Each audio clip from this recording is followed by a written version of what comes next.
Goeiemôre, good morning. Ai. Daar is die lied in die hart. Ek moet vir jou sê, ek het geweet ek kan op jou staat maak. Ja, Elsie. verstaan. Want Pieter is nou nie hier om dit vir ons te gee nie. Hy is nie hier nie, vir die res van die week is hy dan nou 'n bietjie weg. So dit beteken, ons het vir die res van die week 'n lekker girls week hier by Goeiemôre, good morning. En ons het weer 'n baie interessante program, propvol heerlike gesprekke. Raas oor na jou. Soos elke dag. Ons kyk na die konflik in die Midde-Ooste en wat dit vir Suid-Afrikaanse boere beteken. Leanne Kieser gesels oor hoe vetsig en 'n wêreldwye gesondheidskrisis is wat Suid-Afrikaners raak. Outsurance Referee of the Year, Amy Barrett-Tron, deel haar reis as professionele rugby skeieregter en biokineticus. Riet Rust praat oor hoe om narciste te herken en te hanteer.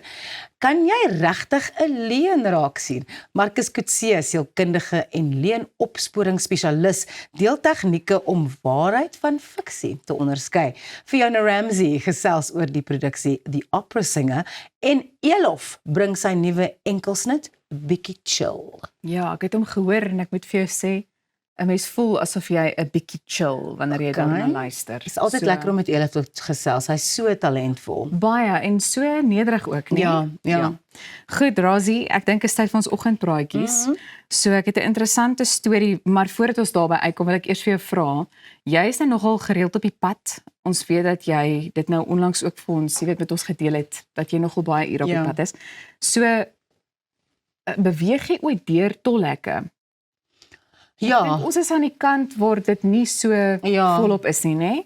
Dis meer aan die noordelike kant van Pretoria waar jy hulle kry. Ja, presies. Ons het eintlik oor die naweek het ons 'n bietjie Dinokeng toe gery want my seentjie was daar by 'n rugbykamp en toe moes ons deur 'n paar tolhekke beweeg, maar dit was nie so ver uit Johannesburg uit nie of so ver uit van waar ons bly nie, maar ons het deur ten minste 2 gegaan.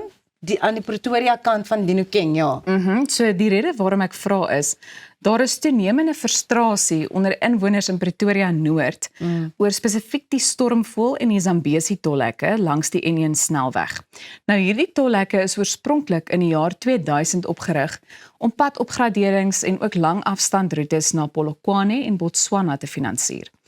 Vanweë groot residensiële ontwikkeling in gebiede soos Anlin, Montana, Waverley en Sinneville in Pretoria sedertdien, gebruik baie pendelaars nou hierdie roetes elke dag.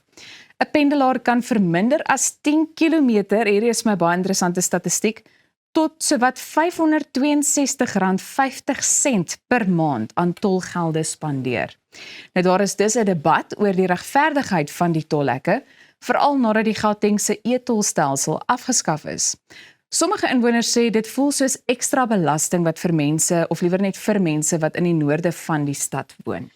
Weet jy, ek onthou nog toe ek jare terug met Pieter gewerk het, toe hy 'n nuwe enkelsnit gehad wat uitgekom het en ons het 'n hele profiel gedoen oor hom op die program waarop ons albei eintlik gewerk het. Ja. En hy en Lotie en die gesin het daar naby Zambesi gebly. Ek was geskok oor die feit dat ons deur 'n tolhek moes ry.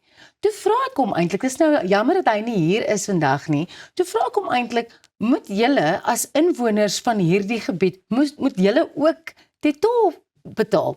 Toe sê hy, absoluut.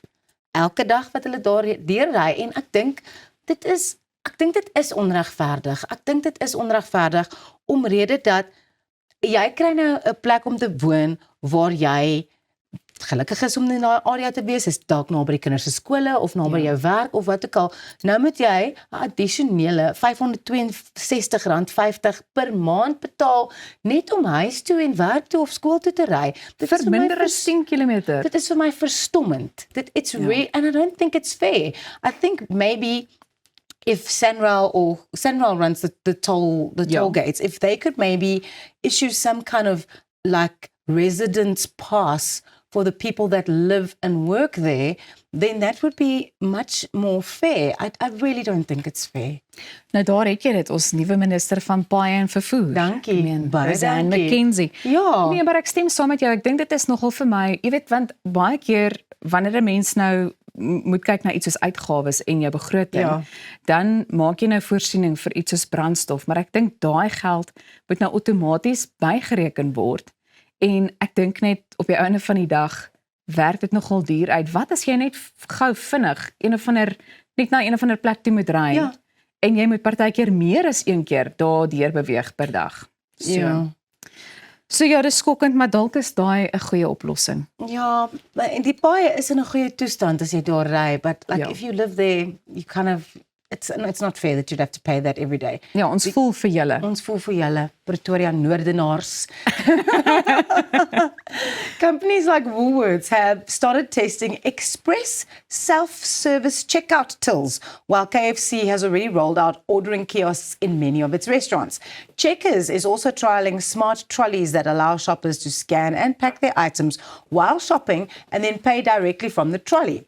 Retailers say that these technologies are meant to improve customer experience and that staff will not lose their jobs as employees will now be trained for new roles in stores. However, labour groups such as the Congress of South African Trade Unions and Food and Allied Workers Union warn that automation could eventually reduce entry-level jobs, especially in a country where unemployment is already high.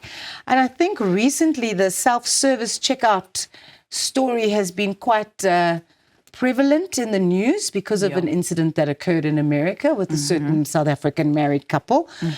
And people have been saying that that kind of system wouldn't work in South Africa omrede dat mense sal Kanse vat. kanse vat. Ja.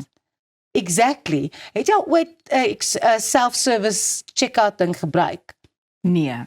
Ja, hulle doen dit baie oor see natuurlik. So I've done it once or twice when we've been able to go to the UK, but and it is convenient because if there's a queue waiting for the cashier, then you just go to the express checkout and you do it self-service and you do it yourself. So it's a bit quicker as So well. dit is 'n bietjie gouer, maar ek kan sien hoe die COSATU en die ander organisasies bietjie bekommerd is daaroor because the cashiers are not really ever very busy because everybody's just going, oh, I just need milk and bread, so let me just go. So solank dit nie die werkers affekteer nie en die hoeveelheid werk wat daar beskikbaar is vir mense soos ons gesê het van entry level jobs, then I mean I'm all for it and hopefully South Africans will be able to behave themselves.